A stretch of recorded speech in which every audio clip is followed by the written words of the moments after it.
So you'll see a little thing pop up saying recording started. So you just have to accept that and we will go. Over to you, Louise. Thanks, Dermot, and welcome everybody to this event. We're all quite excited about this event, and we've got some fabulous guests, which I'll tell you a bit more about in a minute. But I firstly just wanted to explain that I know a lot of people think that getting in the sea all year round is madness. So we're hoping to tell you a little bit about why some of us do that, and why you might want to try it. I'm also thrilled to be able to welcome Kathleen Wotton, who lives with several long-term conditions and started swimming in the first lockdown, and has managed to turn around her life in quite a remarkable way, especially her condition lipedema. But I'm going to let her tell you a bit more about that shortly. And we're also really lucky to be joined by Wallace Nichols, who is a marine biologist and author of Blue Mind, which many of you may have already heard of. For myself, I came across this by accident, really. Some of you may already know that I live with fibromyalgia and osteoarthritis. And for over, coming on for 15 years, I was on high dose opioid painkillers for those conditions, and my life got really quite bad.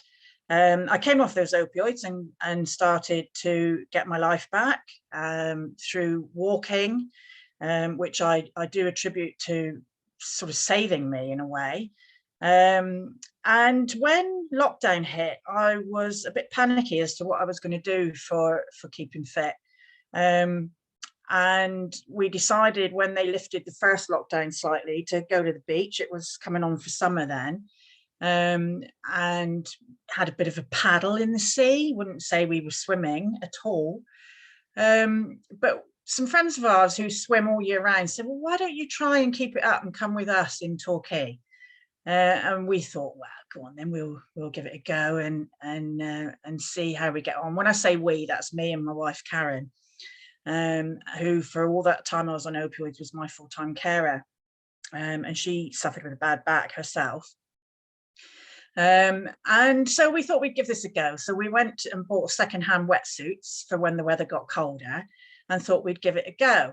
Could I have the next slide, please? Incidentally, I call it swimbling because when we were walking, we weren't super serious walkers, so we used to call it bimbling. And swimming, we're not super serious swimmers, so we call it swimbling, and I think it fits really well. It's sort of bobbing up and down in the sea. Sometimes I think swimming makes it sound like we're too good, and we're not at all. So yeah, we started to do this on a regular basis, and I noticed that after I'd been in the sea, my pain was far less than it was before, and that actually this feeling lasted most of the day, a feeling of quite high, and it was something I couldn't really describe at the time. I couldn't tell you why it was good. It was just amazing, and the pain sort of disappeared, if you like. So we almost got hooked very quickly into this.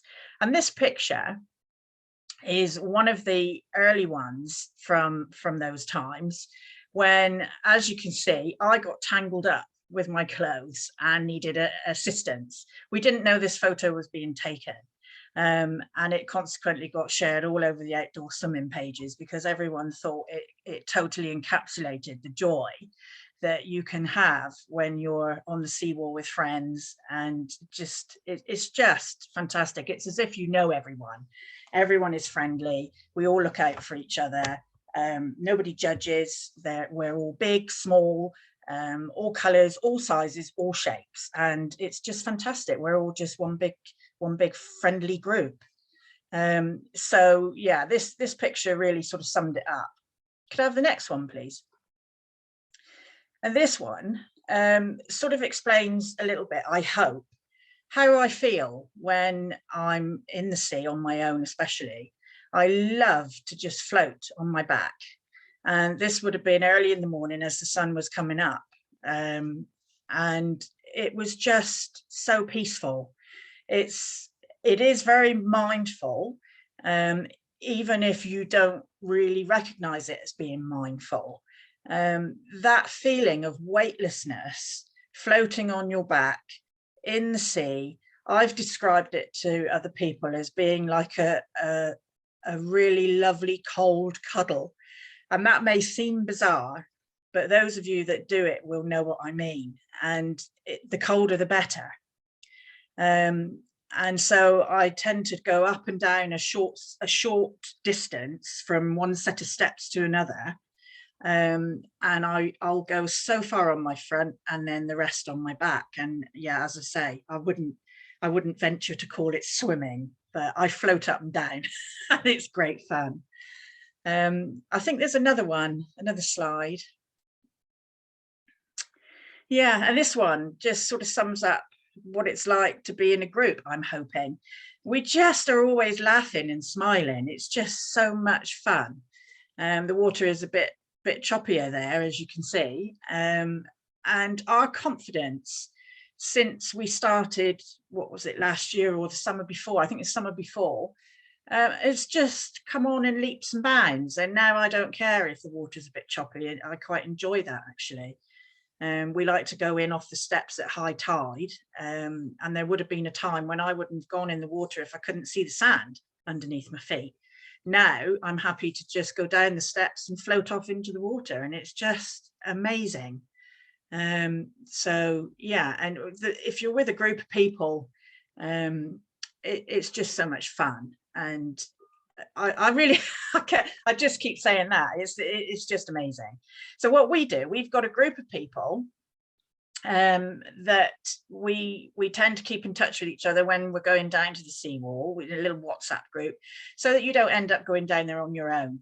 And we just let everybody know when we're off for a swim, and if someone else is around, then we will meet up together so that you're not on your own. But anyway, that's my little story of how much it helps me. I'd now like to pass over to Kathleen. I'm not going to say too much about it because I'm sure Kathleen will do a wonderful job of explaining her story herself. So thanks ever so much, Kathleen. Over to you. Hello there. Well, for those who don't know you, I'm Kathleen Wotton. I live in the northeast of England. I'm 49. I'm a mum of 3 grown children and I have 2 grandchildren. But I've lived in pain for most of my life. Starting with hypermobility when I was younger, I was always falling and always in pain, and it's just graduated. And I also have a condition called lipedema. I'll explain a bit more shortly. I've got osteoarthritis and fibromyalgia. So putting all them together, it just becomes such a big nut. I have a degree in public health, an honours degree in public health. I also have some nurse training, but I never did go into nursing, but I have my certificate for the academic side. And I've always loved health. So once I start, well, I'll go, in fact, I'm just getting tongue-tied now. I'll go to what I was going to say. The condition lipedema, oh, I forgot to say I'm chronic asthmatic as well. The condition lipedema is where, for those who don't know, is where your fat cells mutate and deposit from the waist down over, often mistaken for being obesity. I am obese, don't get me wrong. No understatement of that. And it is worse the bigger you get, but it's a very, very painful condition. And your legs, is a lot of people describe it as melted candles, that the way they look. And you can get it on your arms as well. I've got the last stage of that condition. There's not really much I could do unless I had surgery, but it's not available on the NHS, and it's a very expensive surgery to have, which is liposuction. Then I have osteoarthritis, which I've had trouble with my hands and stuff for many years. It's not a recent thing. And then I have severe hypermobility, where my joints dislocate. If I fall, I've got no choice. And the fibromyalgia, which causes pain. So putting all these things together, I became increasingly immobile, over gradual few years from leaving university, and it got to the stage in the first lockdown where I couldn't physically do anything. And this might sound embarrassing, but to me it's not. I could only, if I walked, I couldn't even walk a few yards without wetting myself because I couldn't get to the toilet in time because I was in so much pain, or I was falling over, and it was really that dire. My sons and my daughter helped me put my shoes on. I couldn't do the basic tasks. If I stood up for more than 3 seconds, I was crippled. And I was on a lot of pain medication. Nothing was working. And I got to a stage where I just wanted to go to sleep and never wake up, despite having my family to live for, because it got so bad. And I ended up being way over 45 stone. And I got into a bad habit of punishing myself by not eating because I was so big.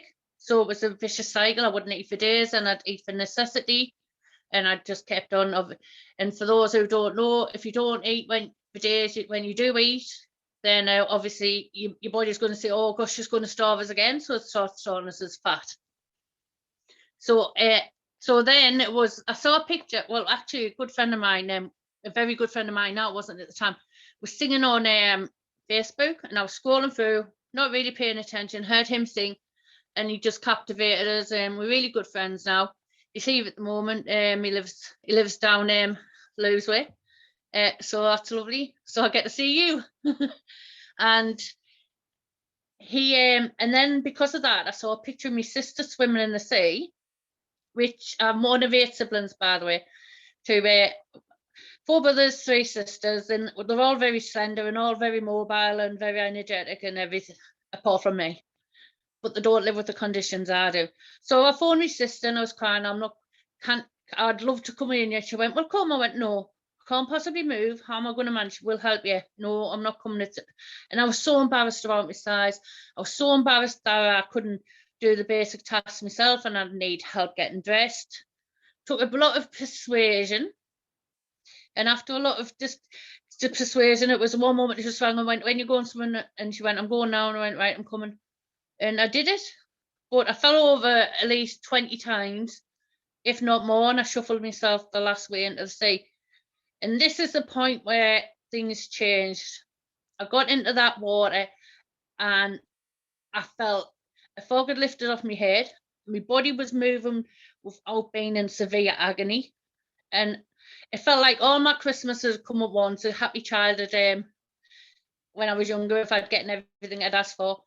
And I came alive because I felt pain-free for the first time I felt in a lot of years. Like I said, I was in pain when I was younger, never mind when I'm older. And it became that like, oh, I've got to do it again. I've got to do it again. So I was doing it once a week at first because I couldn't, that once a week would tire us out for the next week. I couldn't physically do much. And but afterwards, obviously, I did have some pain-free time. So it was once a week at first, gradually got to 2 times a week. And then as the months went on, because I've been swimming 19 months now, I started going maybe 3 times. And gradually I started noticing a difference in my mobility. The weight was just dropping off. But I'm not because I was just swimming, because obviously I had looked at eating for wellness and I was fueling my body so I could swim. If I didn't fuel my body, I couldn't get in the water because I wouldn't warm up and I'd be feeling really fatigued. And as time went on, I was like, people started praising us and stuff. And then my sister was saying, look, you can't change very well. Getting change was absolutely horrendous. No change, obviously no change of facilities. There was nowhere for us to sit. I was falling over every time I was getting dressed and crying because I was embarrassed. So she said, wear a bikini. I was like, no way, not on your life am I wearing a bikini in the UK. There's no hope. So gradually I went from like I used to wear bra and pants, swim leggings,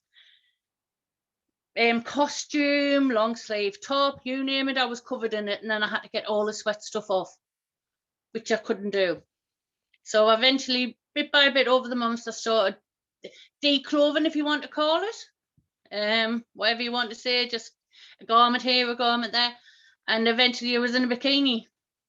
Somebody took a photo of us in this bikini, and well, it was my sister actually, and she says, post it. And I went, no. I says, I tell you what, I'll post my top off, I'll chop my legs off. She went, no, post it. So I did. Posted on my local swimming group. Great. People were lovely. No negativity like I thought. I thought I was going to get trolled. And obviously I suffer from depression as well. So I did mention that earlier. I'm in and out of it depending on what's going on in my life. And so I decided at the last minute I posted it, and then I posted it on the Outdoor Swimming Society. And you might laugh at this. This is my little funny story about it. I thought, because it was during the night and I couldn't see properly, no glasses on, I thought, oh, 540 people, that's great. Not too many. I woke up in the morning, my phone was like the crazy fog. 54,000, I nearly drove through the floor, so it was a bit of a surprise.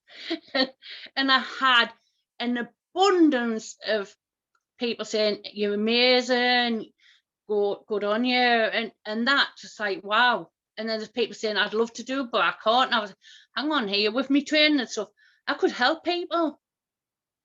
So, and I could help people, maybe see if they don't want to swim. I know if they want to swim, that's great. If they don't want to swim, maybe help them get the confidence and do something else to help themselves with the pain. Because it's not nice living in pain at all. And I mean, like I said, it's been so debilitating, I couldn't really do much. So I started blogging. I've lost over 20 stone in 19 months. Don't ask us how, but I know I swim, and I'm just like, and I've got my features back. I know that really doesn't have much to do with anything. I've got my face back because I was that puffed up with fat. You couldn't see my face, and then when I'm in the water, I don't like to be on the top of the water. You know how many people have asked where they am, they'll still say, I think that's her bum floating, or that's her, there's her face.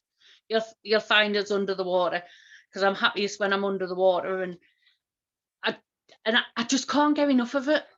And I don't know what else to say. It's just so uplifting. You called it your cold fluffy like blanket.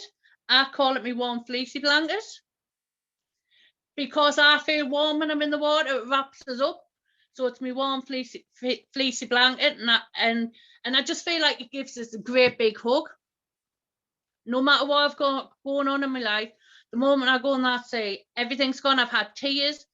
I sing and dance. I fool around. Like today, Women's Day, I decided I was going to go topless. I don't care. I mean, I care if there was families on the beach, but off came the bikini, so everybody followed. But I got the big I am. I thought it was clever today, because, like I said, I'm paying for in the sea, so I decided to pick my sister up and chuck her in the air, and now I can't move me back a bit tonight. But hey ho, that's how much good I feel when I'm in the water. It's mind blown, and it's mind blowing the amount of people I met, Lou, and I've met people. I've actually travelled on my own, which I never thought I'd be doing. I didn't think I'd be alive now, let alone be travelling places and swimming. I've swum in Coventry in the lake. I've been down Devon. I've swum a few places around there. I've met some groups. I'm now an ambassador for a group called Blue Tonic. And by the way, Jay, the bloke who runs it is an admiration, and he's so jealous I'm on here with you tonight. He thinks you're incredible. So when I was so I've just decided to be an ambassador for that. I've done a few little TV interviews, so my confidence growing. I went to the college. I did some motivational speaking for 3 days. There's a job coming up for us there because of what I did, and that I blew them away with. And there were 16-year-olds, it's really, really hard to captivate 16-year-olds in a room. And I had them up singing. The reason I had them up singing is I've started drama since I started swimming the sea, and I wouldn't have done that if I hadn't been swimming in the sea, because it's lifted everything. It's lifted me inhibition, and all I say now is I've found me. I am who I am. Am I okay for time? Yep, yeah. You're fine, Kathleen. Just checking. Yeah, I found me, and my family of like my parents. I don't think I've ever felt them feel so proud of us. And my siblings, and my children. I am a full-time carer, by the way. I forgot to say. I have three children, but my two youngest sons, one's 20-year-old. He copes, but he has MASD. But my 25-year-old is social awkward, but he lives in pain. He has severe Raynaud's, and he really struggles, and he's very flat-footed. And he's been swimming in the sea, and when he's swimming in the sea, I've never seen him smile so. And he's autistic, and he doesn't generally smile as much. I've never seen him smile so much, and how happy and uplifted he is. However, he doesn't want to come with us because he doesn't like people recognising us and giving us the attention, because he likes to be out of. He doesn't like to socialise. So I'm looking for some group where maybe he could join, or get someone in the family to take him who's not going to be people are going to approach. So it's got a knock-on effect. It's skittling. And my daughter swam the sea, which she said she never would. I've got to swim with my grandchildren because of all of this. And and the biggest thing is, which I haven't told, I do use crutches, and now because of the sea and the way I feel, I actually don't use them in the house. I can walk short distances without them, and I can certainly stand without them before the pain becomes too much. And I don't know what else to say about that. I just like, wow. And I just can't get enough of raising awareness about health conditions, mental health, physical health, and how it doesn't have to be the sea. You can go and find lakes, and you can go in your swimming pool. It doesn't even have to be that. And what I say to people is, I'd love to do, but I just can't. I went, try it just once. Even if you've just tried it, or you go out your front door, you made an effort. And that's more than you would have done if you don't. Or if you don't want to swim and sea, go and sit at the sea, go and watch the waves, because it's very tranquil, and you can let your thoughts float away. So I don't say don't do something. I'll just give them like little snippets of other ways to maybe think about the mental health. But the pain, I don't know anything that's helped me ever so much with the pain, because I am from day and night. I wake up in pain. But the pain doesn't bother us anymore. I'll talk a little bit about the pain now, and not a little bit away from the swimming is. I didn't want to accept, because I live in pain, that I had disabilities. To me, I didn't want them. I was embarrassed. I'm too young. But the matter of fact is, I have. And living with the pain was the worst thing I could do. And I used to go all out 2 days. If I had a good day, I'd do everything that one day, and then I'd be laid up for weeks, months.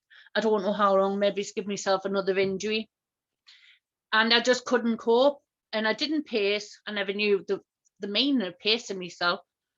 And that was really, really difficult. And what I did with the pain to accept it was, I befriended it. Instead of working against it, I call it my friend. It hasn't got a name, or it isn't a he or she.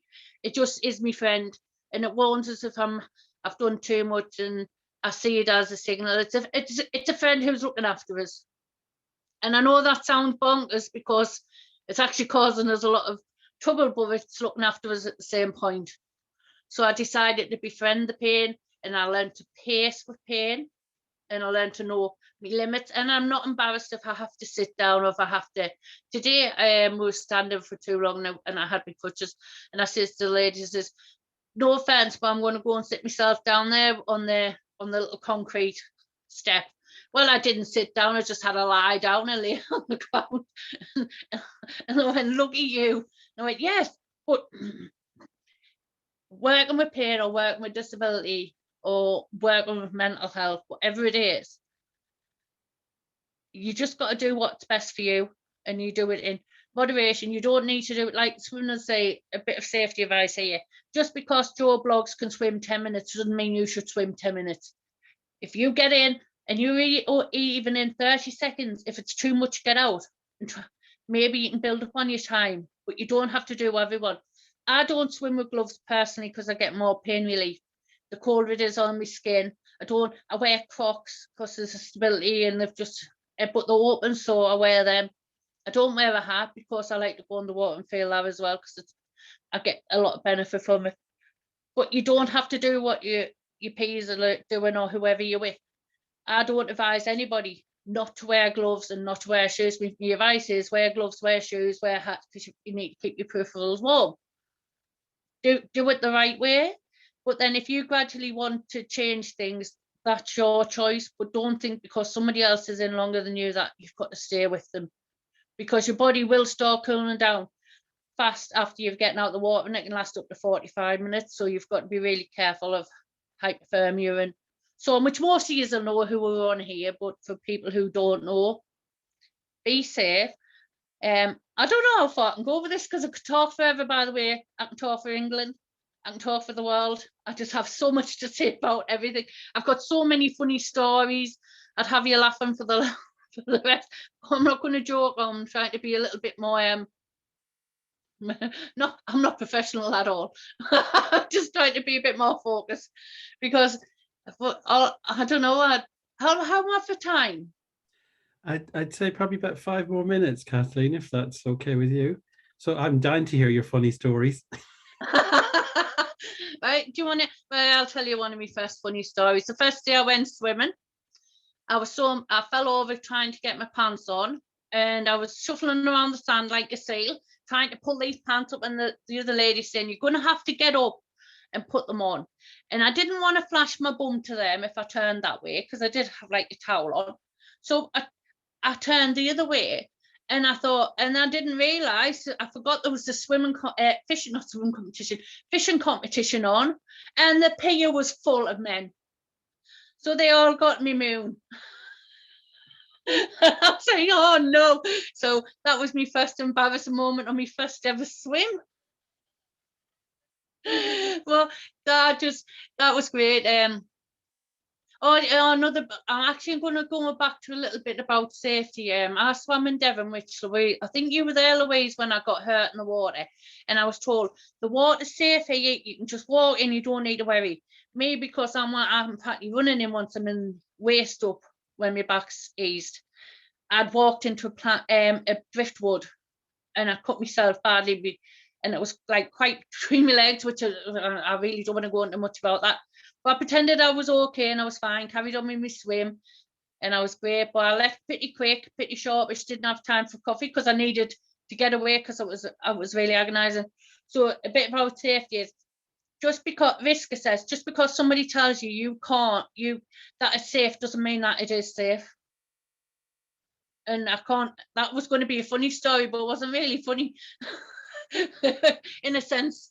But yeah, just because they say safe, or you may think it looks safe, it may not be safe. So you've got to be very, very careful if you do swim that in different areas, especially if you don't know the areas. You can't take it for face value, everything everyone says. Funny story. I'm trying to think of some more funny stories. I've got so many. It's just like it's I've gone blank. I think I might round up and anyway and give somebody else the extra time or question time. But I'd love to answer your questions if you've got any questions. Whoever's listening at the end, I'd be more than welcome to explore it a bit deeper.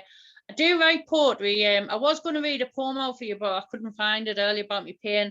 But I do know I blogged it somewhere.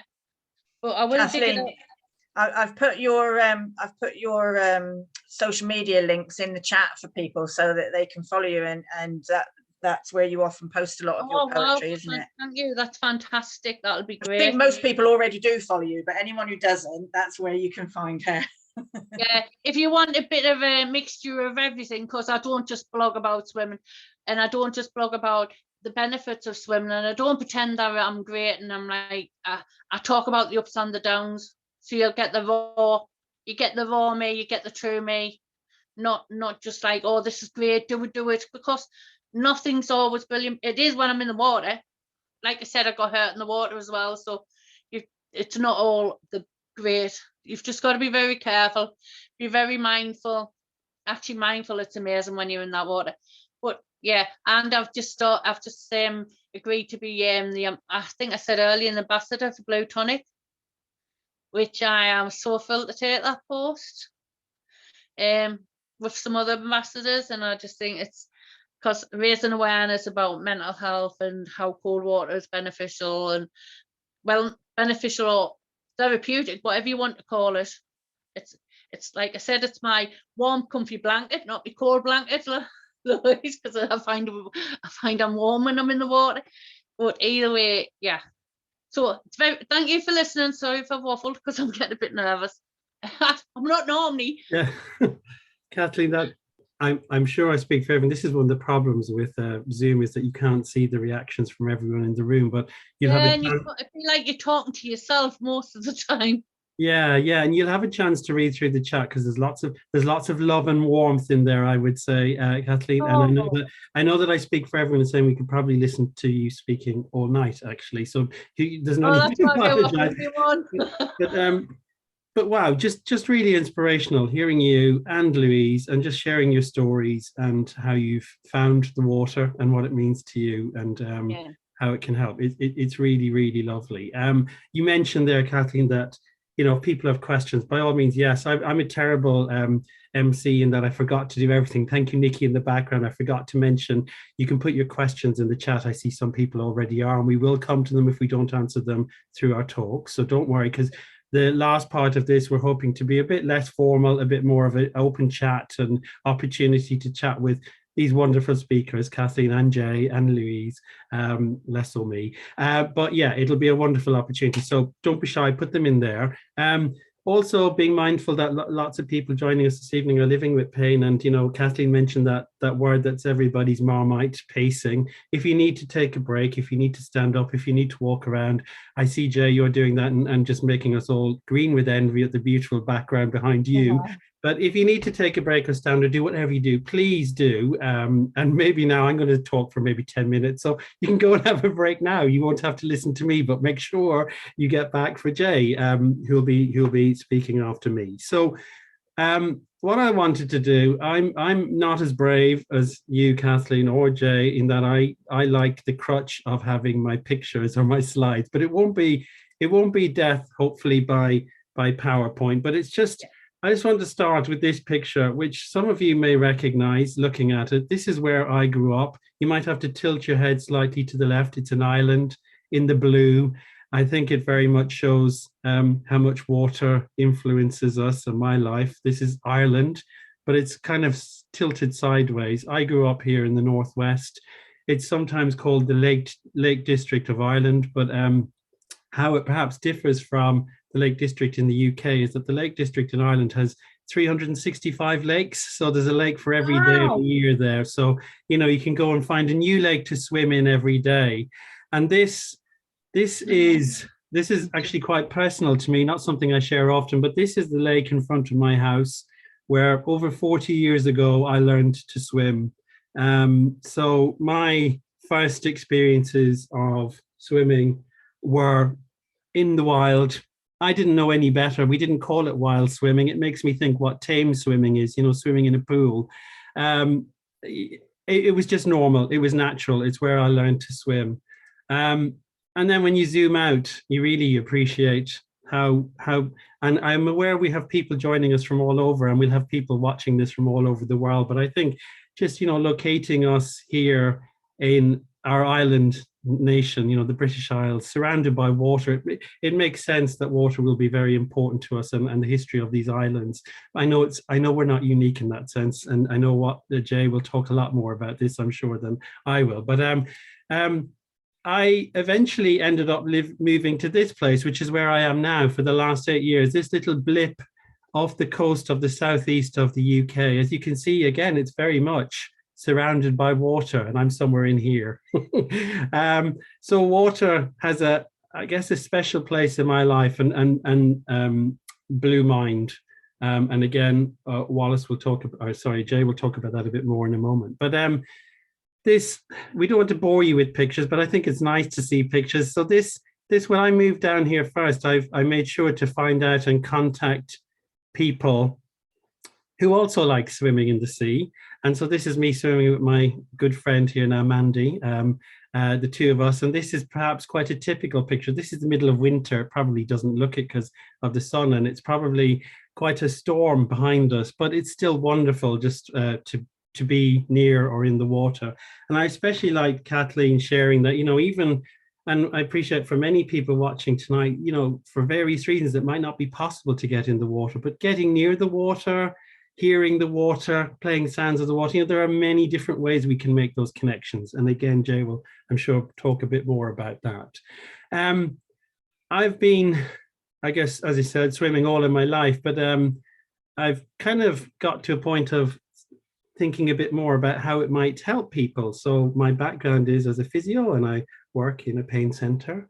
But more recently, I've got involved with this group called Chill, who are a group who are looking at ways to introduce safely water and getting in the water and being in the water. I'm not going to even say swimming in the water. It's just about being in the water. I love that Louise and both Louise and Kathleen, you've stressed, you know, it's not about being great swimmers. But this group is set up to look at recognizing the potential benefits that being in or near the water can have on our well-being, and particularly on our mental health. Chill emerged over the last year or two from that. A guy called Mike down in Devon actually started it. And now this group operates all across the south coast of the UK at the moment. There's a hub, or if you like, a group in most counties along the south coast, but it's expanding. There's one in the Midlands and a lake, and there's going to be more up north in the coming year or two. So I'm mentioning it as one way that we're looking at introducing people who may be new to water to be able to join in this activity safely. So yeah, I'll put a link in the chat afterwards. And this picture was taken from our first group, which we ran just before Christmas, actually. We started in October and went through until December with a group of people, most of whom hadn't been in the sea before. And I say sea, again, being mindful, lots of you will be joining us from, you know, perhaps landlocked inland and not near the sea, but I'm sure there are lakes and rivers as well. So the point here was more that Louise mentioned this, the connections that we can form with other people in the water, and it can just be fun. It just takes us into a new environment, a new context, and it's really interesting to observe how we connect with people in that different space. You know, when we remove the walls, when we're exposed to the cold. This was a particularly beautiful day because, again, it was raining. It doesn't look it from the picture, but you can see the rainbow, or perhaps part of the rainbow, as we were out just enjoying the water, enjoying the cold. It's probably useful just to think, and I don't want to bore you all, but you know, there's a growing literature on the potential benefits of water, on the potential benefits of cold water swimming in particular. We all know that exercise and activity can be helpful. We also know that pain can get in the way of us being able to be active, being able to do the things that we want to be able to do. And Kathleen shared a lovely, I hope it's okay, Kathleen, to share before we joined in as a group. You were just talking about how you had that sense of freedom that you experience when you're in the water, which I thought was lovely to hear. There are physiological benefits to being in the water. And again, Jay will talk more about this than I could have with much more expertise. But for example, I see questions around, you know, things like circulation and Raynaud's and things like that. And there's a small but growing research and literature into this, and just exploring ways that perhaps exposing ourselves to water in the cold might change that. And it's interesting to observe that. But there are also benefits from a mental health and cognitive function, our ability to think. You know, there's interesting research starting looking at the potential benefits of cold water swimming on things like dementia, and how it might slow down and prevent that. So, you know, there's lots of areas where there's a growing interest, if you like, in academia and research, and how being in cold water might be beneficial to us. But I think more importantly are the aspects around it being social. It can be solitary, you know, we can go swimming on our own, but it's generally not advisable, especially out in the open water. And so it's often through connecting with groups that we really get a lot of the benefit, as well as being near the water. And Jay is going to talk about Blue Mind. I'm very excited about that. Where I live, we have a local business whose ethos was around using the resources of the sea around us to develop skincare products and things like that, called Nichols. And they have a podcast, and that was the first place I encountered Blue Mind, actually, 3 or 4 years ago. I'd been doing this swimming and enjoying it for many years without realizing actually there's this is a known thing. It's known to be beneficial, and they introduced me, and that's how I then encountered Blue Mind Jay's book and read that in quickest I've probably ever read a book, and then just have been exploring that even further, and that led me to explore things like chill as a way of helping other people to appreciate some of the benefits or to experience the benefits. There are some things that we need to think about, though. Kathleen has touched upon this around safety aspects of swimming. You know, our bodies do respond. There is a cold water response. You know, if we're exposed to the cold, our bodies will go through physiological changes. The immediate noticeable things are perhaps a change in our breathing pattern, often a short, shallow, gasping breaths as we're entering the cold water. It's normal, but it can be helpful to know that that's normal, and to know that if we can practice perhaps breathing activities, awareness of a breath in our tummy, that after a minute or two, that response tends to calm down.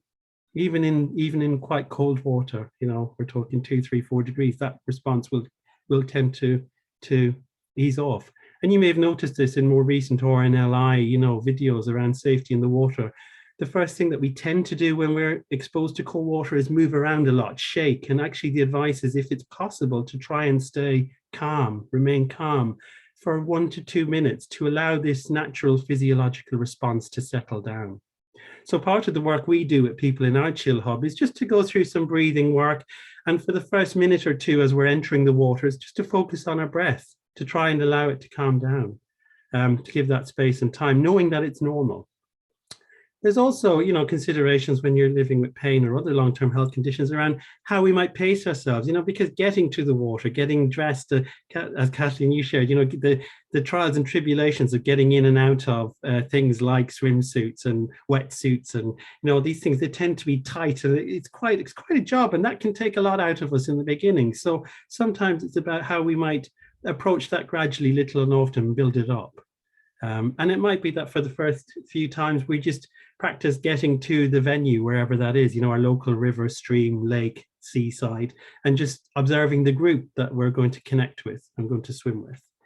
I wouldn't know about that, Louise, but definitely. But I often find that for some reason, and it's International Women's Day, but this sport tends to appeal more to women than men. And I love Kathleen and Louise, you sharing, you know, actually we often talk about the glamour of swimming in the sea. You lose all sense of caring what other people think.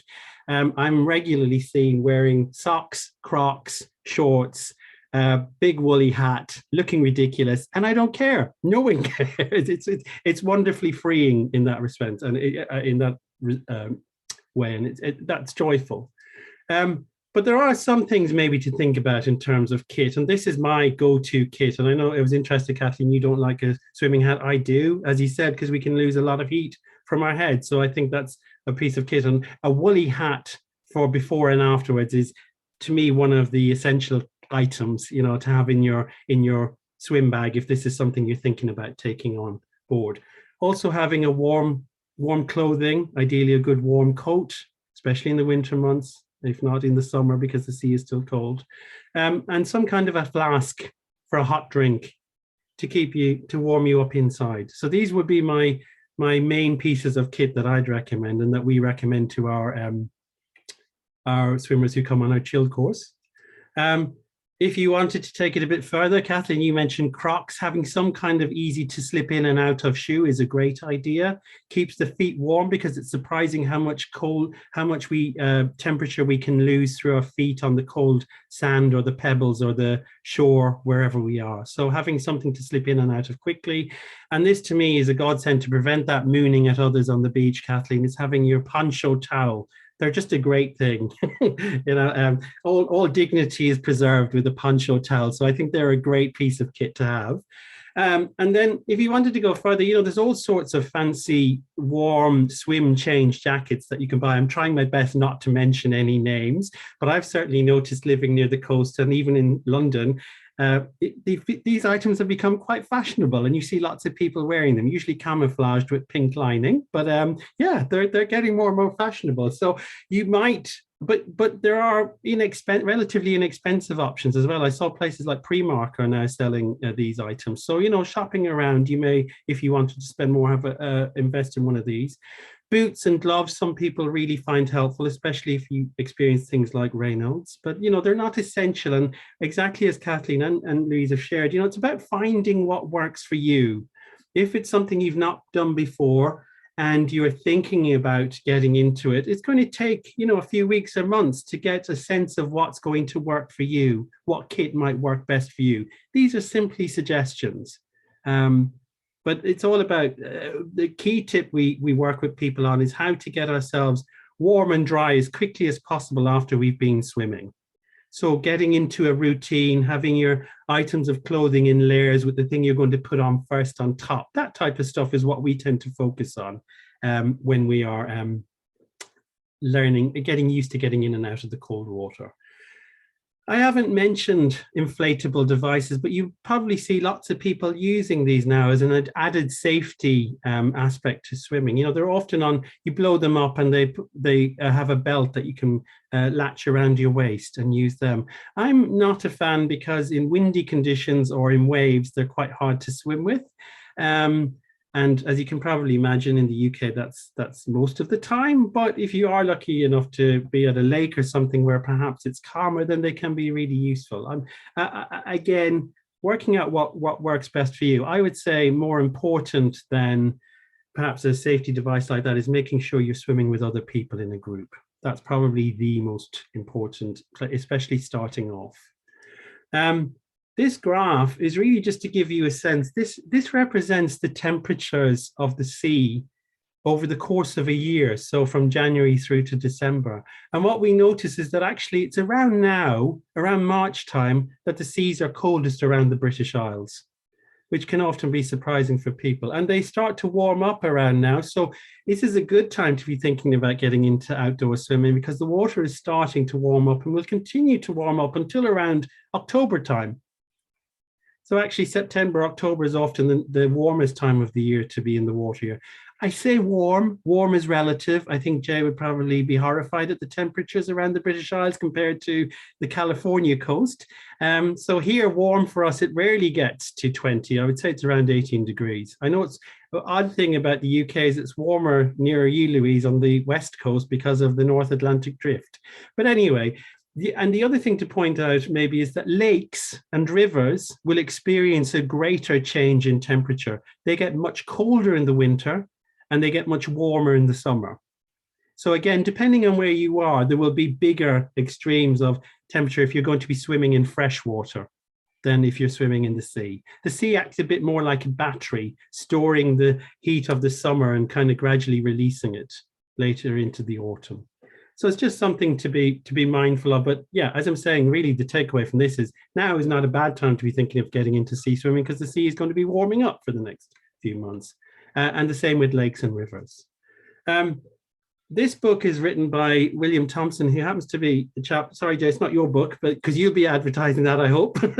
This one was it's specific to the British Isles because it talks about the seas around our islands, and it gives tips on things like how to read a beach if you've never been to one before. So Kathleen was talking about this, you know, going to new beaches and things like that. There are things that we can learn, you know, we can read the sands, read the water lines, read what equipment like boats and things are there, and people looking at how the water is moving. And another good tip when you arrive at any new place for swimming is to spend maybe 15 or 20 minutes just sitting, just being there, observing, noticing the trains of waves if it's near the sea, or noticing what other things might be happening to help you to be as safe as possible.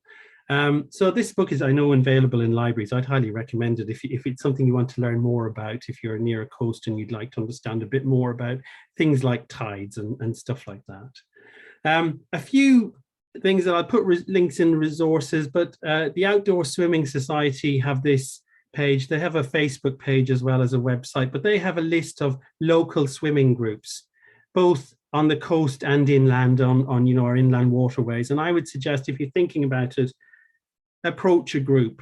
So if you go here, they have a list of all of the ones around the country, and there should be one, hopefully not too far from wherever you are. And I definitely recommend that. The best starting point is to do it with a group or find other people to go along with you so that you can and learn from their expertise and their experience of your local environment, because it will be different depending on where you go swimming. Another one that you could look at if you use Facebook is Did You Swim Today? More because they're great. If particularly, I found it helpful if if you're away, if you happen to be traveling, you could just put a message on there. Who's in this area that I am? For example, when I was in San Diego and San Francisco, I was able to just message and meet people there who swim, who could tell me about the local place, and I could go for a swim with them. And that was really helpful, to allow you to go safely in an environment you may not be familiar with. So that could be another way. I wanted to put this up as a really wonderful film. It's based around the ponds in north central London in Hampstead Heath, but it just shows three white men, but actually it goes through lots of different people who are learning and swim in the sea all year round, or sorry, swim in the lake all year round. And it's just a lovely piece of meditation on what it means to go swimming in the water and the benefits of that. So I'd highly recommend it. It's on Netflix, but I think it's also on things like Vimeo, however you say that. You can access it in other ways, but that's just something else I would recommend. So main things, I guess, are to have fun. It's all about the joy of it. We can talk about the serious. It is a serious thing. Any outdoor activity, we have to be aware of what we're doing, but the most important thing is having fun. Make sure you've got appropriate clothing. Think about that, getting dressed. That's a key skill. So that's something to practice.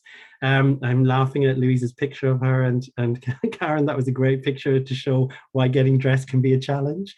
Being prepared, letting others know you're going swimming, thinking about the kit you're going to have, knowing your location, speaking to others, joining a group if that's possible, and swimming with them. So they're just some things. And yeah, as I say, it's really all about, like Louise, I also enjoy cloud spotting in the sea, or playing around. It's not about swimming lengths and lengths and lengths as we might tend to do when we're in a pool. So I hope we've given you some ideas there. I'm going to stop sharing, if I can work out how to do that without stopping the recording. It's just to, as I said, if you've got any questions, put them in. I'll be scrolling through, but I'm really excited now to hand over to our last but definitely not least speaker. Jay, I'm going to let you introduce yourself and talk to everybody, but it's lovely to have you from the West Coast. Yes, hi everyone. I've decided to locate myself outdoors next to the water I enjoy most these days, this phase in my life. I'm kind of tucked in out of the wind, so hopefully the audio is okay. And I'll keep kind of snuggling up to this fence here along the seawall so we don't get too much wind on my microphone. But this is the Monterey Bay, and I am in a town called Seaside. I thought that would be an appropriate place to be sitting for this conversation. It's just been so wonderful to join and listen and learn from all of you. And I almost feel like there's not a lot I can add to the conversation. So I'm going to do my best to not be redundant and maybe to take a few big steps back and see the big picture. First, I'll tell you a little bit of my background. Then I'll tell you a little bit about this concept that we call blue mind that's been referred to. And then we'll take that 50,000 foot view. As a kid, I was adopted, and I was quite shy, although we would refer to that situation as maybe being an introvert.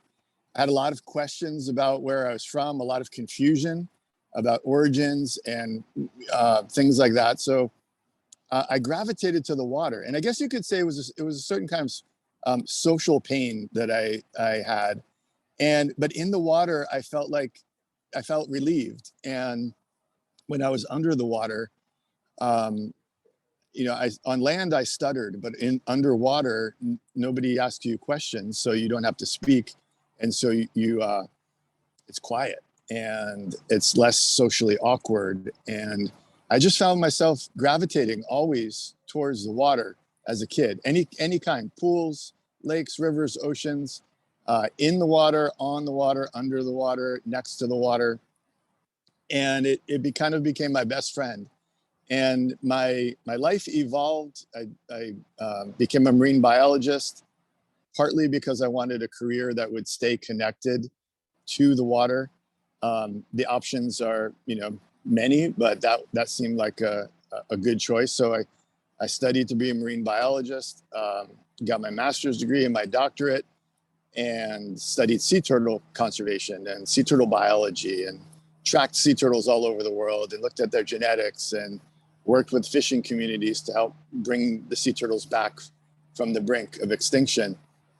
And all along, I kept kind of wondering what it was about being by the water or in the water that made me and a lot of other people feel this way. And Kathleen did such a great job describing the long list of emotional benefits, the calmness, the connectedness, the compassion that comes out, the creativity, all these amazing C words that seem to just flow, a sense of peace, a sense of freedom.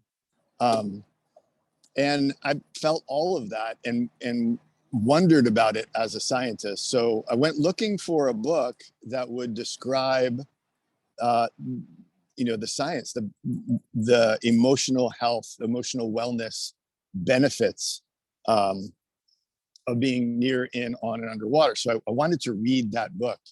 And when I went looking for it, I couldn't find it.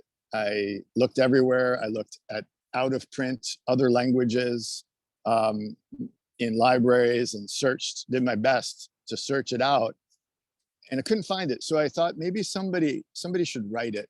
So I pitched the idea to some smart people, hoping that they would run with the idea and that I could help them write this book that I wanted to read so that I could apply it to my work for the ocean.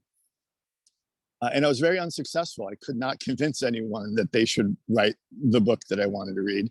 Then finally, I pitched it to the late, great Dr. Oliver Sacks, who was a neurologist, a lifelong water lover, music lover, brilliant writer, a massive, expansive thinker, creative man, and kind of an academic, intellectual mentor in a way. And I thought, wow, if he would write a book like the one he did about music and the brain, but focused on water, it would be just that's the book I want to read. And when I suggested that to him, he said, it's a fine idea, you do it. And that felt like a command. It didn't feel like a suggestion or a nudge. So I wrote this book called Blue Mind, and I have a copy right here. And I got 5 years after he nudged or commanded that I write it, I delivered a signed copy to him. It took me 5 years to pull it together, to do the research, to connect with all of the researchers that are mentioned in here, edit it, and get it published. So it actually released in the UK first. The release date in the UK was before the release in the US. And it's been translated to a bunch of different languages. But you may notice, if you've seen the book, that it has what may be the longest subtitle of any book you've seen. And that is The Surprising Science That Shows How Being Near, In, On, or Underwater Can Make You Happier, Healthier, More Connected, and Better at What You Do, which really summarizes the conversation that we just have had today, or this evening. And the reason I wrote such a long subtitle is because I realized that most people won't read a 300-page nonfiction book, but orders of magnitude more people will glance at the cover. So it's like a mini billboard for this idea that we're discussing. It sits on the shelf. It may sit in a library or a bookshop, or someone's home or a coffee table. Or I like to leave these books on seawalls everywhere I go for a swim, just leave them behind. And it might do a little bit of work. It may just remind people of this idea. And so Blue Mind, I'll explain a little bit what Blue Mind is. Blue Mind is just a phrase that refers to the mildly meditative state. And we've heard that word meditative or mindfulness used several times today. Blue mind is that mildly meditative state that we shift into when we're near, in, on, or underwater, or representations of water. And I'll get to that a little bit more. And when we shift into that mind state, that blue mind state, we have physiological changes, we have cognitive changes, we have social changes, we have emotional changes that happen in us and around us. We have creative wellness changes, and even in spiritual changes, spiritual wellness changes. So people describe this mind state as a transcendent experience, a transformative experience, a spiritual experience. They feel more calm, connected, compassionate, creative, coherent. It's a long list of C words that seem to flow. And so there's a vast literature. I've got my cue cards here to remind myself. That's the definition, and there's a vast literature that we've heard a little bit about already. If you are interested in the research into blue mind, probably your best bet would be to look up these terms. Blue mind, blue health, and blue space are the terms that are most commonly used. If you do searches on Google or on Google Scholar, in particular for blue health and blue space in the academic realm, you'll find a growing literature about the cognitive, emotional, psychological, social, physical, and spiritual wellness benefits of water in all of its forms. So, and I should say also that probably the leader in the world, the UK is leading on that research and practice. The University of Exeter Medical School is one of the places, a very interdisciplinary team there working on blue space and blue health initiatives, as they have for the past over a decade. So one of the reasons why blue mind is so important is something called red mind. And that is our stressed, anxious, in pain, perhaps, distracted, overstimulated, new normal. We have too many screens, too much information, too much noise, and that can really take its toll. Red mind is useful. It gets us to the finish line. It gets us to our goals. It helps us thrive and strive and achieve and reach deadlines. But when red mind is all we have, we will burn out. We will end up in what's I refer to as gray mind, which is mildly or even severely depressed, despondent. We break down, we burn out, we disconnect. And that's not a good place to be. And we've talked a little bit about that. Pain, incessant, unmanaged pain can eventually take us into gray minds. And I think everybody on here is probably familiar personally or with that scenario with their loved ones. So staying out of gray mind, limiting the amount of red mind, blending or moving back and forth between this concept of blue mind and red mind is a healthy place to be. These are the color-coded mind states that I refer to in the book. And I do want to say that this is a cartoon-like oversimplification of mental and emotional health. This is oversimplified for a reason. It's to allow people to feel destigmatized and allow people to have conversations more openly. If there's three colors, it may be a little bit easier. And I don't want to stereotype, but particularly for guys to talk about their emotional health tends to be, if you were stereotyping, guys tend to have a harder time with talking about their emotional health. So it may be easier if it's color coded like this. And I'll say that, prior to the pandemic, so over 2 years ago, there's an annual report that comes out from the American Psychological Association, the APA.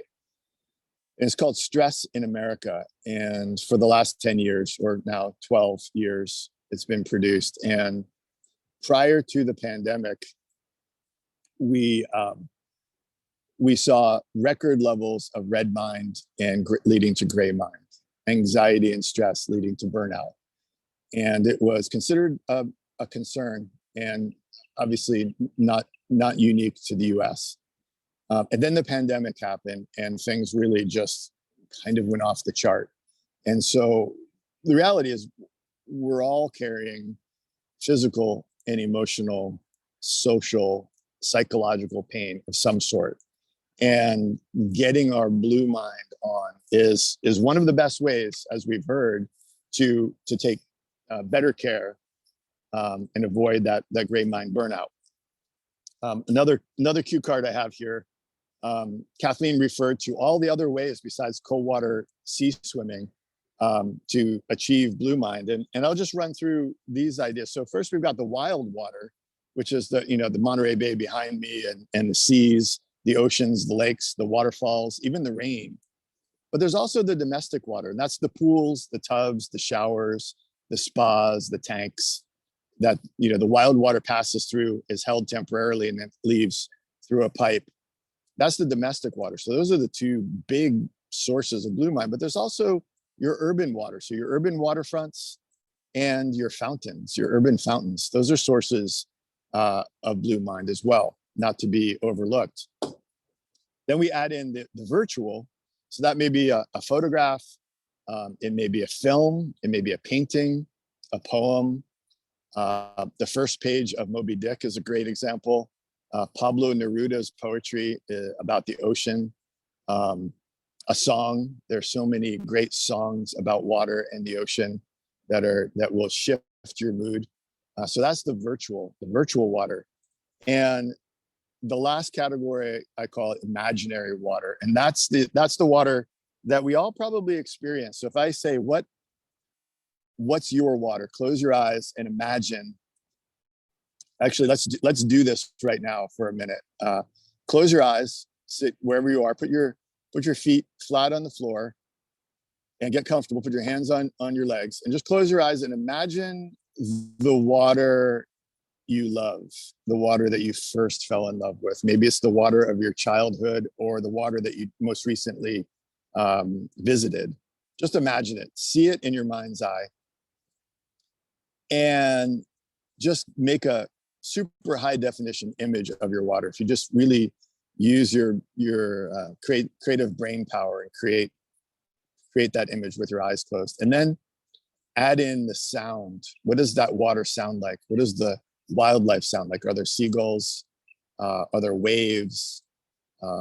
Is it raining? Is the water making any sound? Are there people? And then add in the taste and the smell. Is there a scent that goes with your water? Does it taste like something when it splashes you? Can you taste the sea, or can you taste the lake, or even the pool? And then the next big sensory layer is how it feels. And we've heard in several different ways how the water feels like a warm or a cold hug, and it envelops us and it touches every part of our body and goes into our pores and our ears and our nostrils. And so feel it, jump in that imaginary water and feel it. And that's maybe one of the most powerful tools we have, I think, for managing pain, is having a profound, real wild water experience that we carry with us in our imagination, in our memory, that we can pull up and access whenever we need it. And close our eyes, or having a virtual depiction of the water that we love, like a painting, or even a recording. Make a recording of your water and carry that with you and share it. Another point I want to make is that those are the different ways we can access blue mind wherever we are. So that means wherever we are, it's even if we're not near the ocean, we're not near a lake or a river, you have access to blue mind. And it's something that we can practice throughout our lives. And I'm not going to go through all these in detail, but I call this the 7 ages of water. And I did borrow it from William Shakespeare's 7 Ages of Man, which is that passage from As You Like It. You may be familiar with it. Begins, all the world's a stage. But the 7 ages of water begin with birth. We come out of our first water, which is called mom. And then we play. And that's such an important theme. And it's not limited to childhood. Water and play go together. And I like to point out that balloons are fun, but water balloons are a real party. And slides are great, but water slides are next level. And parks are cool, but water parks really are much more playful. And so we play, and hopefully we play for all of our lives. And then we move into the 3 middle ages, the lover, the fighter, and the justice. We fall in love with special places. We fall in love with people. We fall in love with ideas, and we fight for those places, and we fight for those ideas. And then in the stage that I refer to as the justice, we take on the responsibility for solving problems, whether it's at home, whether it's at work, in our communities. We become leaders, and I think all of us on here are doing some of that right now. And water is important because that's heavy work, and we need to maintain our emotional health in order to be able to be in balance, you could say. Then a little bit later in life, we go into ebb and flow typically, and that of course can occur at any point in our lives. We feel the weight of gravity. We have injuries, illnesses, diseases, disorders, and of course that can happen at any age. But typically, on the average, it's something that happens as life goes on. And then the last age, of course, and least favorite, is death. And we kind of go back to the water. And at each of these stages, water plays a different role. At the end of life, we memorialize our lost loved ones. A lot of people want their ashes scattered by the ocean, or by their river, or by a lake. A main point that I want to make also is that this idea of emotional wellness is really the foundation for a regenerative blue economy. So when we understand that this idea that our emotional health is foundational, it's good for our families, it's good for our communities, it's good for our organizations, it's good for our businesses, it's good for our communities, and it's good for our nation. And we see the cost of poor emotional health on our families, on our communities. Things like war result from just emotional imbalances, without getting political at this moment. And so my goal really with Blue Mind right now is to create common knowledge and common practice. That I think that is our shared goal here among all of us, is the idea of taking what we know, taking this practice and the knowledge and the understanding, and sharing it with those who need it most. And the research that the University of Exeter Medical School has done has showed that the people who need Blue Mind the most show the biggest benefits. The needle moves the most on the scale. And that's really not surprising. And so we all know someone or many people that would benefit, not just from a cold water swim, but all the other water-related activities. And our goal is to just spread the word. Take them with you next time you swim. And it's the past 10 years, it's been so wonderful to see the explosion of all the wild swimming groups.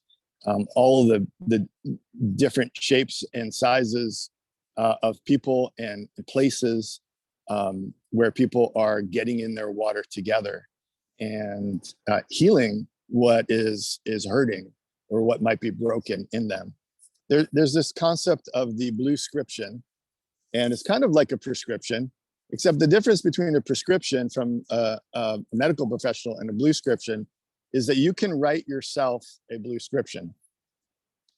You can write a bluescription for your friends and your family. You can't take too much Blue Mind. You can't overdose. We have discussed the idea of being safe, being competent, having skills and the equipment that's necessary, getting in the water together, of course.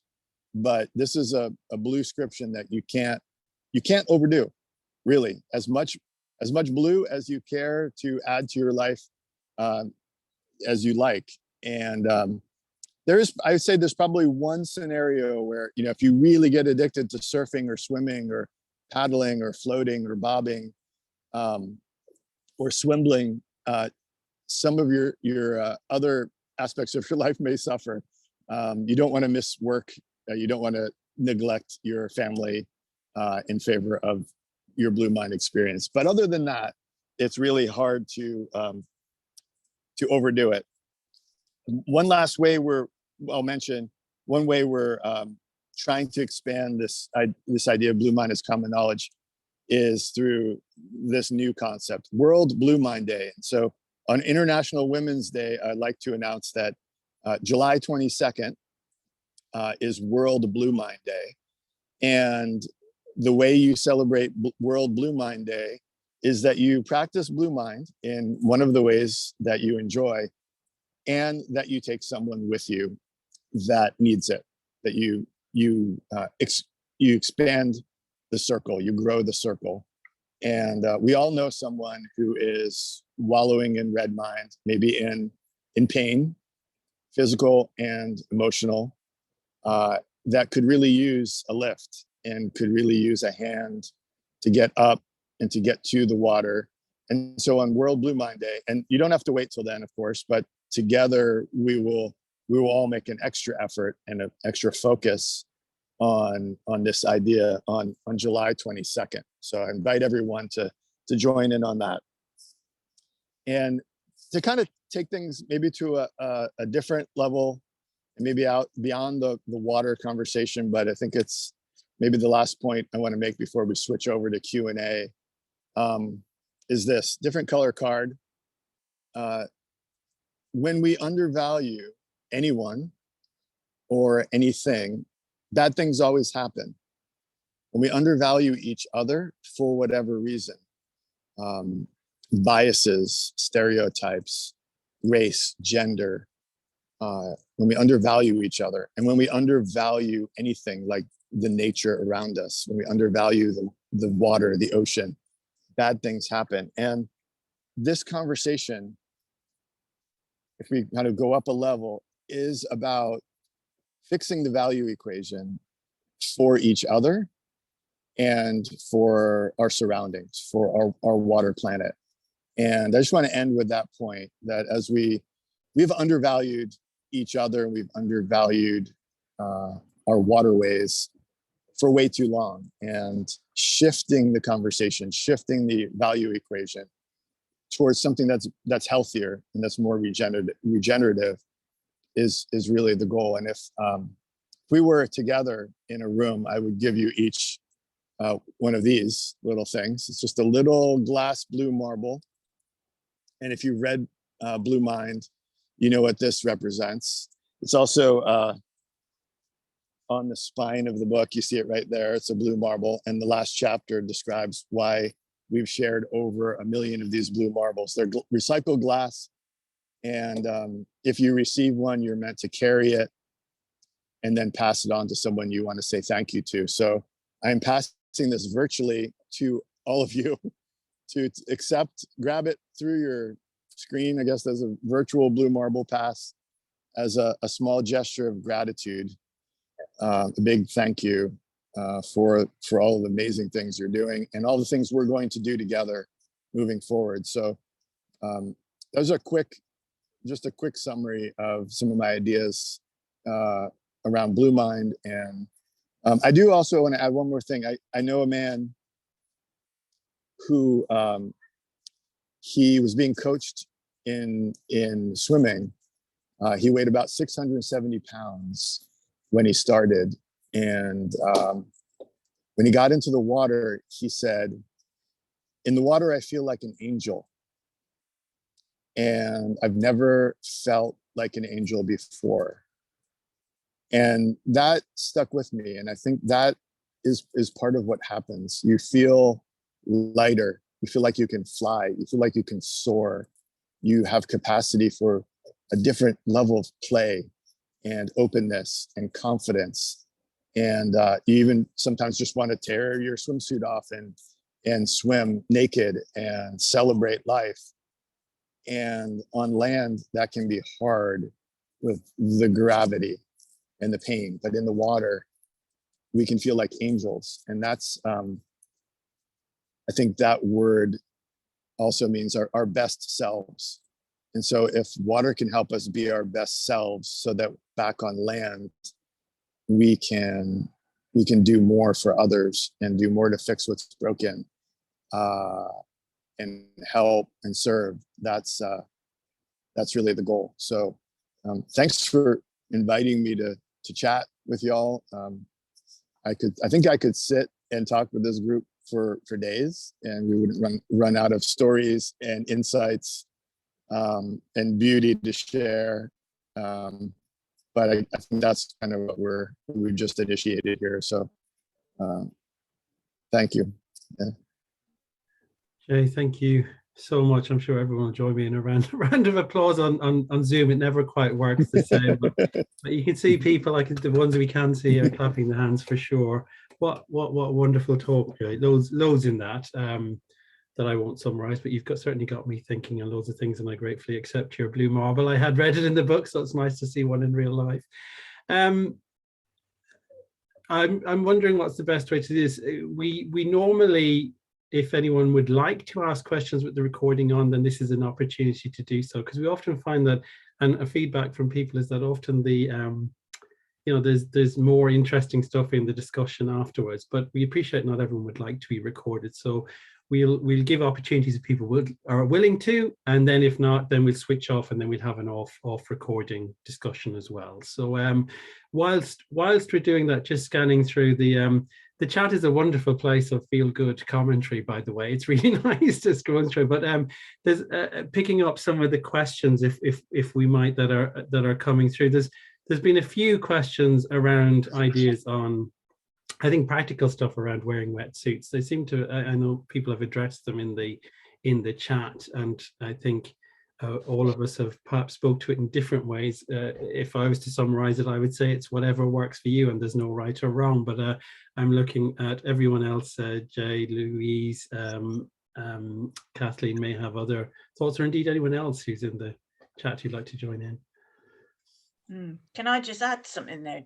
Damn it. I think what I've noticed at the seawall is that we've got such a wide range of people and what they like to wear. We've got one man that even in the winter goes in his trunks but needs a pair of neoprene gloves, so it varies as much as that, whereas other people will need a full-on wetsuit, boots, the whole lot. And again, that's fine if that's what you feel most comfortable in. And I think one thing we did was picked up the gear secondhand first, just to see if it was what suited us. And then when Karen discovered that she really needed a wetsuit, then you can go and look for something a bit more tailored to you and that maybe costs a bit more. But you don't have to spend a fortune to get started. Yeah. Can I just say, when I first started, I got 2 towels from a local supermarket. A friend of mine sewed them together, and that was my poncho, and it was amazing, because I couldn't get anything to fit.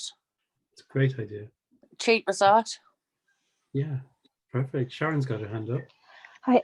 When I started nearly a year ago, I turned up with 2 bath sheets and a dressing gown. And I drove home sitting on one of the wrapped up bath sheets and the dressing gown, the 8 miles home. Now, as time has gone on, I've bought more, but I'm still not at the wetsuit stage. And this is really, isn't it? It's wonderful to hear that, Sharon. That's a lovely example of the kind of the swimmer's chic. Anything goes. It doesn't matter what you wear. No one cares. But also, it doesn't need to be expensive to start off. It's I love the idea of just stitching 2 towels or sheets together. That works, doesn't it? Yeah, it's whatever helps get you there. Louise, you've got your hand up. Yeah, it was just to add, it's a funny story, really. So the WhatsApp group that I mentioned in the beginning came about, the name of it is Come in Your Pants. And everybody laughs when they hear it. But it was because when this group got together, somebody said, well, I can't come in with you. I haven't got anything to swim in. And of course, the others said, well, you can just come in your pants. So that's what they called the group. So, yeah.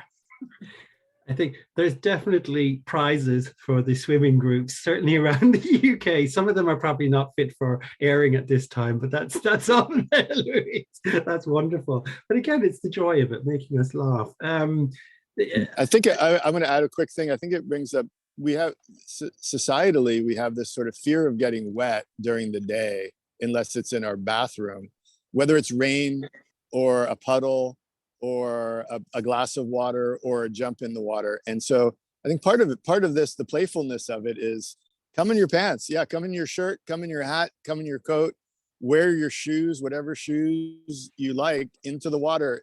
It's okay. And demystifying the whole process, or running outside when it's pouring rain and looking up and just getting soaking wet, and then going inside and getting warm. And it, rather than just being afraid always of being wet. I think that's kind of at the root of it in a way.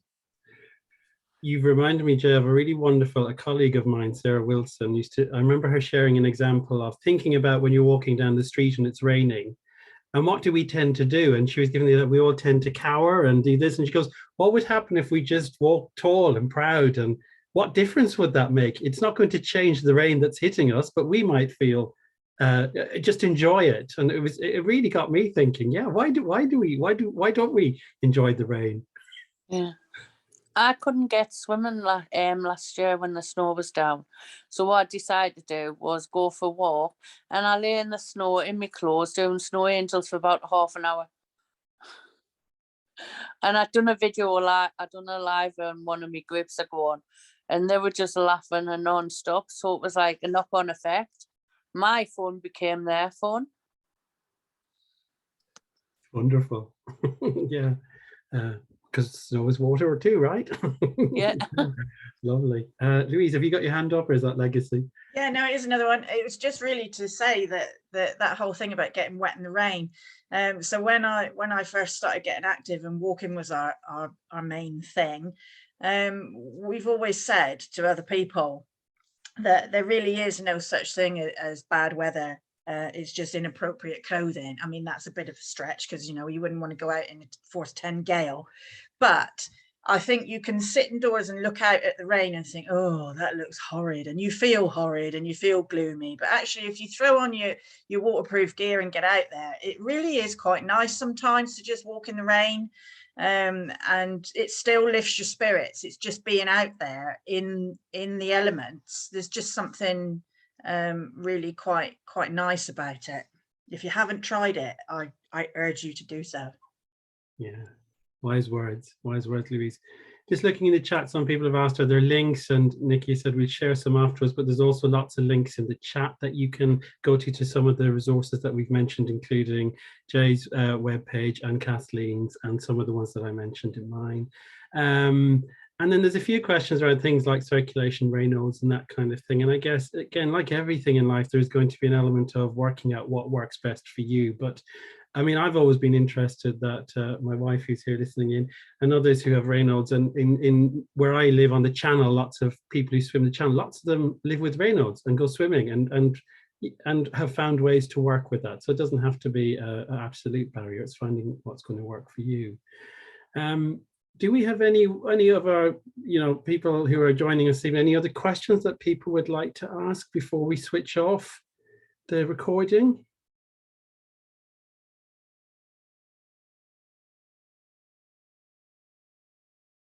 I'm going to take that as a no for now until we do that. Jay, I was already excited having you and Kathleen come and join us to talk tonight, but then you dropped the Oliver Sacks bomb, and now my mind has exploded. I'm so excited by that. I'll be getting that out. That's another great resource for all of us on the Footsteps Festival. If you haven't read any of Oliver Sacks's wonderful books, The Man Who Mistook His Wife for a Hat was one of the first books I read in physiotherapy school, and it stayed with me. But anyway, I wonder if Jay's working on a new book, Dermot. I think oh yes, about that he famously said that he got his best ideas while swimming, and he always kept a yellow pad nearby, and so he could hop out of the lake or the pool or wherever you're swimming and jot down his ideas. And I think maybe if you've had that experience of having what you think is a brilliant idea, whether it is or not, while you're swimming and wanting to record it, you kind of know what that's like. And I'll add a pro tip. If you're prone to get great ideas in the shower and then forget them before you can record them. Oh, have we lost him? Hopefully he'll come back to us. I noticed his connection, he moved. Oh, there, is he back? Yeah, we need to know now. We do need to know. Maybe he'll come back and give us that tip. He looks like he's still here, but he had moved, so we'll give it a moment. Yeah, well done to Renata for practice. I think I'm back. There you are. Okay, sorry about that. You were saying have a pen in the shower, but was there more? We were all. Oh, yeah. There's a silk crayon in the shower. That's the tip. A silk crayon. You hear me? And then you can write your thought on the wall. And then when you're out of the shower, you can take a picture of it. So I think he's dropped again, hasn't he? But I think did you all get that? I think having a crayon on the wall in the shower. That's a great idea. There you go. Want to add to your bathrooms? Okay, shall I a wax crayon in the shower? Yeah. Shall I switch off the recording now and then give a chance for people? So it's going to stop recording.